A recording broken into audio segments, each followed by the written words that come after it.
Hola a todos, mi nombre es Mariana Pérez y soy estudiante de la Santiago Mariño. En este caso vamos a hablar sobre los riesgos laborables pertenecientes a la materia de higiene y seguridad industrial. Empecemos definiendo qué son los riesgos. Este concepto se basa en la probabilidad de que un peligro cause daño a una persona, a un bien o incluso al medio ambiente, así como la probabilidad de suceso eventual con consecuencias negativas a corto o a largo plazo. Es decir, se compone de amenazas como también de vulnerabilidad. Existen diferentes tipos de riesgo, cabe destacar, como los riesgos naturales, biológicos, químicos, laborales, financieros, entre otros.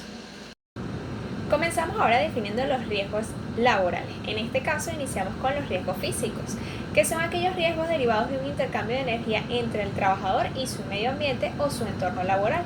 A su vez, estos pueden ser clasificados por niveles o potencias, ya que estos pueden superar o superan incluso la adaptación y comprensión del organismo, por lo cual son uno de los riesgos más temibles y que tienen diversas consecuencias negativas en el cuerpo humano. Entre sus primeras características se tiene que son cuantificables, ya que se miden con equipos especializados. Incluso en pantalla tenemos algunos instrumentos para medir los riesgos físicos, como lo son el dosímetro, que mide la cantidad de radiación, y a su vez el sonómetro, que mide la cantidad de ruido. Otra de las características esenciales de este tipo de riesgos es la dependencia de dosis y respuesta, es decir, la severidad del daño dependiendo de la intensidad del agente. Entre los elementos fundamentales que componen los riesgos físicos se tienen el ruido, las vibraciones, la radiación y el ambiente térmico, que esto ya se diría más que todo a aquellas condiciones que sobrepasan el calor o el frío correspondiente. Impacto en la salud de los riesgos físicos. En este caso vamos a categorizarlos según sus elementos. Por ejemplo, en el caso del ruido causa hipocausia neurosensorial irreversible. En las vibraciones afectan a partes del cuerpo como lo son las manos, los brazos, la columna vertebral y a su vez la cadera. En caso de temperaturas extremas como el calor, causa deshidratación, síncope por calor o incluso agravamiento en enfermedades cardiovasculares. La radiación aumenta el riesgo de cáncer y daños genéticos, por lo cual hay que estar muy pendiente de los límites de la misma. Ahora bien, ¿cuáles son sus implicaciones legales? En este caso, la legislación establece límites de exposición permitidos, también conocidos como el LEP, y a su vez valores límites ambientales, conocidos como el VLA, para cada agente, es decir, para el ruido, vibraciones, radiación o ambiente térmico.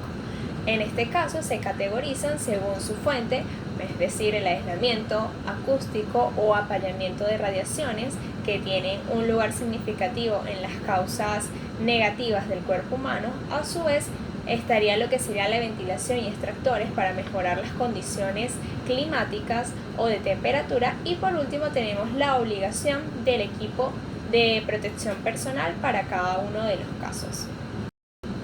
Algunos ejemplos de los riesgos físicos puede ser un trabajador en una zona de estampado de metales expuesto a picos de ruidos que superan los 140 decibelios. Sin un equipo de protección personal, esto puede causar inconformidades a nivel auditivo.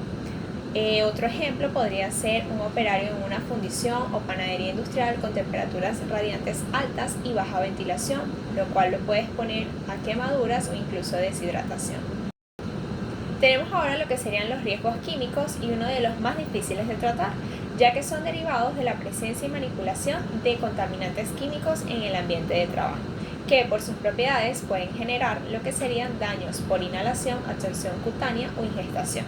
Estos más que todo se llevan a cabo en lo que serían las industrias de productos químicos, como en el área de productos de limpieza o incluso en laboratorios industriales. Ahora bien, una de sus características principales serían las vías de entrada, ya que la respiratoria es la más común y rápida. A su vez, se tiene que los efectos pueden ser agudos o crónicos, afectando la salud del trabajador si no son tratados a tiempo. Entre su clasificación de toxicidad se dice que son irritantes, asfixiantes, narcóticos, sensibilizantes y cancerígenos, por lo cual hay que tener un cuidado extremo al tratarlos. Algunos de sus instrumentos son los que observamos en pantalla. En este caso tenemos el oxímetro, que mide la cantidad de oxígeno o saturación del mismo en la sangre, y el fotoionizador, que mide los compuestos volátiles de algún orgánico. En este caso, los elementos que componen los riesgos químicos son el polvo, los gases, vapores y aerosoles. Impacto en la salud de los riesgos químicos.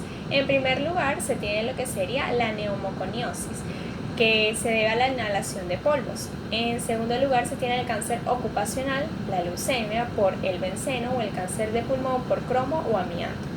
En tercer lugar, se tienen las dermatitis laborales causadas por eczemas o dermatitis por sensibilizantes o irritantes. Y en último lugar, se tiene lo que sería el asma ocupacional, por lo cual, si se llevan a cabo algunas de estas enfermedades hay que tratarlas a tiempo porque algunas de ellas pueden incluso llegar a ser crónicas. Ahora bien, ¿qué implicaciones legales tienen los riesgos químicos? Pues en primer lugar cuentan con regulaciones globalmente autorizadas. En este caso, deben cumplir con la obligación de etiquetado y creación de fichas de datos de seguridad para conocer cuáles son los químicos presentes en un ambiente de trabajo y a su vez tiene valores límites de exposición, como les comentaba, deben ser monitoreados y garantizados con la concentración ambientales por debajo de los límites. Entre los principales ejemplos de los riesgos químicos se tiene un pintor industrial que utiliza pinturas de alto contenido de solventes.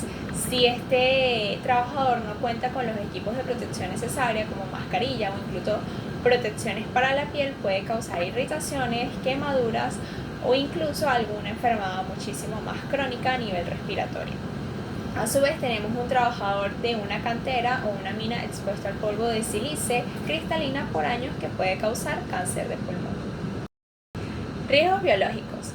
Asociados a la exposición de agentes biológicos capaces de causar infección, alergias o toxicidad. Ahora bien, ¿dónde podemos encontrar este tipo de riesgos? Pues son característicos del sector de salud, veterinario, agrícola y de saneamiento. Algunas de sus características principales son que pueden clasificarse del 1 al 4, siendo el 4 el mayor riesgo o el que tiene mayor peligro hacia la salud del laborador. En este caso, la transmisión principalmente se debe a través de un material contaminado y su latencia puede variar, ya que puede dificultar su identificación en el área de la fuente.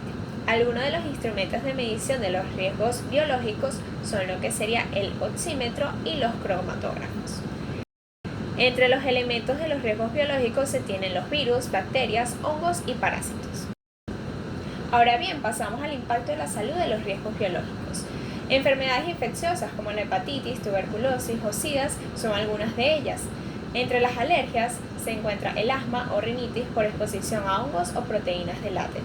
Entre las toxinas se debe a la fiebre por humos de metales, la cual puede confundirse en algunos casos con infección. Por ende, hay que estar monitoreando al trabajador de cómo se comporta y cuál es su ciclo de enfermedad. ¿Qué implicaciones legales cuentan los riesgos biológicos? Pues tienen un protocolo de bioseguridad. El empleador debe adaptar las medidas de concentración. A su vez, la vacunación es primordial en cada uno de ellos, ya que el sector de salud suele ser obligatorio para agentes como la hepatitis B. Y en último lugar, la gestión de residuos, manejo y eliminación de residuos de biocontaminantes y cortos punzantes. Esto se debe más que todo a lo que sean las agujas, los tubos de ensayo o cualquier instrumento que sirva para el estudio de alguna muestra de un organismo biológico que tenga alto riesgo de impacto en la salud de un trabajador o incluso una persona. Entre los riesgos biológicos tenemos como principales ejemplos las personas que trabajan en laboratorios o incluso aquellos bioanalistas que trabajan con muestras de enfermedades, de fluidos, entre otros. Un ejemplo de ello podría ser un técnico de laboratorio que se pincha con una aguja contaminada de una muestra de sangre que puede contener la enfermedad del SIDA, por ejemplo, o alguna otra bacteria o virus. En otro lugar tenemos un trabajador de una planta de tratamiento de aguas residuales expuesto a aerosoles y salpicaduras. Pasamos a los riesgos ergonómicos, uno de los principales causantes de dolencias en los trabajadores en cualquier empleo, ya sea en planta, oficina, de manera administrativa, logística, de distribución, entre otros ámbitos, ya que son derivados de la interacción entre el trabajador y su ambiente, herramientas, máquinas u organización del trabajo. E incluso el entorno laboral juega un papel importante en este tipo de riesgos. Implica el desajuste biomecánico y físico que generan una sobrecarga física en el cuerpo humano. En este caso, sus principales características son de origen multifactorial, es decir, influyen la postura, la fuerza, la repetitividad y la vibración. A su vez, Los efectos son acumulativos, es decir, los daños se desarrollan a lo largo de meses o años de exposición. No es un riesgo inmediato, sino que va llevando cierta consecuencia y con el pasar de la repetitividad se vuelve un riesgo bastante potencial para el trabajador. A su vez, presenta técnicas de evolución o evaluación. En este caso, se utilizan métodos estandarizados como el RULA, REVA o el NIOSH. En este caso tenemos los instrumentos para medir los riesgos ergonómicos, que sería el dinamómetro para medir la fuerza y los cronómetros para medir más que todo el estudio de tiempos de algún operario o su capacidad para rendir en el trabajo. Entre los elementos de los riesgos ergonómicos se tiene lo que sería la carga estática, la carga dinámica, la fuerza excesiva y la manipulación manual. Impacto en la salud de los riesgos ergonómicos. En primer lugar tenemos los trastornos musculoesqueléticos, que son la principal causa de enfermedades laborales en muchos países, trabajos, edificaciones, plantas, pacientes, entre otros. Incluyen síndrome del túnel carpiano por movimientos repetitivos de muñeca. Esto se puede observar incluso en las secretarias al estar mucho tiempo en la computadora y al utilizar el mouse pueden desarrollar este tipo de síndrome. Tenemos las hernias discales por el levantamiento de cargas. Se puede observar en lo que son los operarios del almacén, que al estar movilizando constantemente las cargas o los paquetes pueden desarrollar este tipo de hernias, y también la tendinitis. En las aplicaciones legales tenemos la obligación de realizar evaluaciones ergonómicas para identificar y cuantificar los riesgos. Esto se puede llevar a cabo mediante las herramientas ya mencionadas, como el método REVA, el método RULA, a su vez estudio de movimientos y de tiempos para optimizar las condiciones de trabajo de los operarios.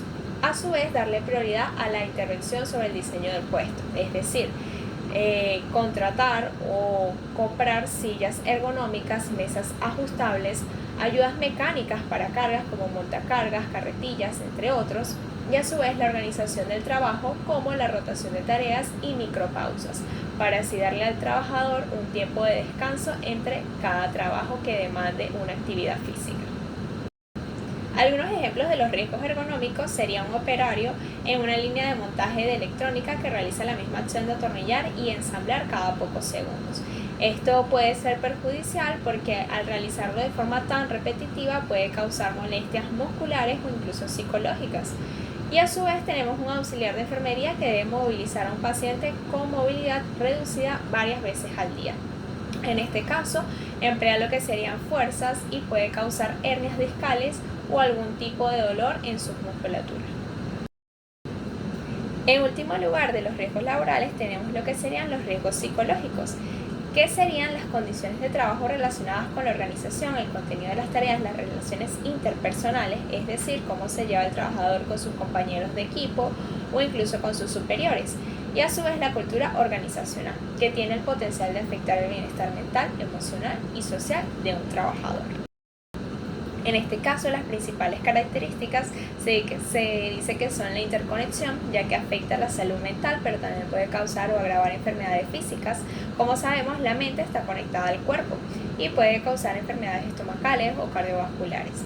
Tenemos la subjetividad, que es ya la respuesta al riesgo varía mucho según la personalidad de cada trabajador y a su vez, por ende, es difícil de medir, ya que se evalúa mediante encuestas, entrevistas y análisis indicativos. Algunos de los instrumentos claves para medir los riesgos psicológicos son los cuestionarios o incluso la terapia misma. Los elementos de los riesgos psicológicos serían la carga mental, el diseño de las tareas de trabajo, las relaciones interpersonales y a su vez las jornadas del trabajo. En el impacto en la salud tenemos las siguientes enfermedades o incluso trastornos. Sería el trastorno de estrés como estrés crónico por agotamiento o trastorno de adaptación. Tenemos los trastornos de ansiedad y depresión que pueden activar lo que sería el riesgo de suicidio en caso de ser algo muy grave o muy avanzado en el trabajador. Y tenemos los trastornos físicos, como les comentaba, el cuerpo está ligado a la mente, por lo cual puede agravar enfermedades cardiovasculares, trastornos gastrointestinales y a su vez musculoesqueléticos por tensión muscular crónica. Las implicaciones legales se tiene que la ley exige la evaluación periódica de riesgos psicosociales, la obligación de establecer políticas internas de prevención y actuación contra el acoso laboral y la violencia en el trabajo y por último se promueve el equilibrio de vida y trabajo en el derecho de la desconexión digital. En último lugar, tenemos los ejemplos de los riesgos psicológicos, donde un empleado es sometido a trato hostil, aislamiento o rumores malintencionados por el superior, caso que tiene gran relevancia a nivel psicológico, ya que al ser una figura de alto nivel que está ejerciendo poder sobre ti, puede afectar a la salud del empleado. A su vez, tenemos un desarrollador de software con plazos de entrega inalcanzables, baja autonomía para tomar decisiones sobre su método de trabajo y una jornada de más de 12 horas de trabajo. Esto puede afectar ya a su fatiga y a su vez un estrés crónico por la falta de tiempo para completar sus actividades. Pues eso sería todo en este caso de riesgos laborales. Muchísimas gracias por su atención y su tiempo y los dejo con esta frase de Jerry Smith que dice: no aprendas de seguridad por accidente. Gracias.